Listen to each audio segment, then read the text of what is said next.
আসসালামু আলাইকুম, আপনারা সবাই কেমন আছেন? আশা করি সবাই ভালো আছেন। আজকে একটা রেসিপি শেয়ার করব আপনাদের সাথে। রেসিপিটা হচ্ছে মুগ ডাল দিয়ে খাসির মাংস রান্না করব। কড়াইতে তেল দিয়েছি, তেলের সাথে পেঁয়াজ কুচি। এখন এটাকে একটু ভেজে নিচ্ছি। এখন দিয়ে দিব লবঙ্গ, দারচিনি আর হচ্ছে এলাচি, তেজপাতা, এগুলো দিয়ে এখন একটু নেড়ে চেড়ে নিচ্ছি। এখন নাড়াচাড়া করতে থাকবো আর দেখবো পেঁয়াজটা হালকা বাদামি রঙের হয়ে আসবে, তখন আমাদের পেঁয়াজটা পারফেক্ট ভাবে তেলে ভাজা হয়ে যাবে। এখন দিয়ে দিচ্ছি গরম মশলা, এখানে আদা রসুন আছে, এইগুলো দিয়ে এখন মিক্স করে নিচ্ছি। ভালো করে কষাতে হবে। যত ভালো কষাবেন তত রান্না ভালো মজা হবে। রান্নার মধ্যে কষানিটাই মেন। এখন হালকা একটু পানি দিয়ে দিচ্ছি। পানিটা দিলে পেঁয়াজগুলো পুড়ে যাবে না, তাই পানি দিচ্ছি। পানিটা দেওয়ার পর এখন মশলা দিব পরিমাণ মতো। আপনারা আপনাদের পরিমাণ মতো মশলা দিয়ে দিবেন। মরিচের গুঁড়া দিয়ে দিয়েছি, হলুদের গুঁড়া, তারপর হচ্ছে জিরার গুঁড়া, ধনিয়ার গুঁড়া, এগুলা দিতে হবে পরিমাণ মতো। দিয়ে তারপর একটু নাড়াচাড়া করবেন। আমরা সাথে হালকা একটু সব গরম মশলাটা একটু মিক্স ফাঁকি করে রাখছিলাম, ওই মশলাটাও দিয়েছি এখানে। তারপর পরিমাণ মতো লবণ।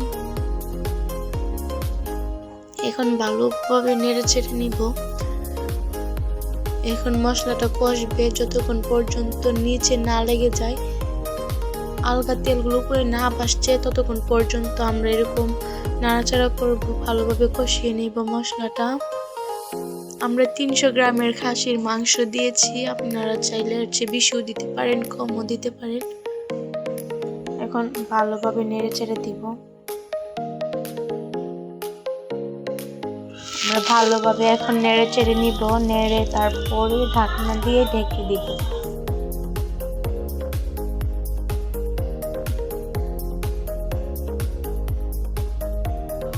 এখন ঢাকনা তুলে আমরা একটু নেড়ে চেড়ে নিব।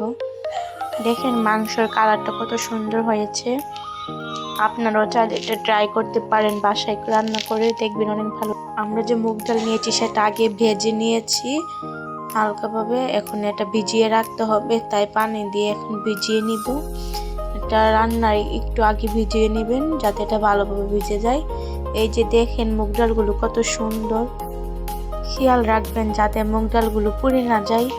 এখন এই যে আমার শাশুড়ি পোলাও রান্না বসিয়ে দিয়েছে, একটু পরে পোলাও হয়ে যাবে। দেখেন আমাদের রান্না প্রায় কমপ্লিট। এখন আমরা বেড়ে নিচ্ছি একটা আলাদা ছোট্ট প্লেটে।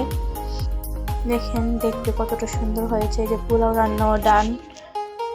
তো দেখেন আমাদের খাবারটা কেমন হয়েছে, অনেক মজা হয়েছিল আসলে খেতে। আপনারা ট্রাই করতে পারেন।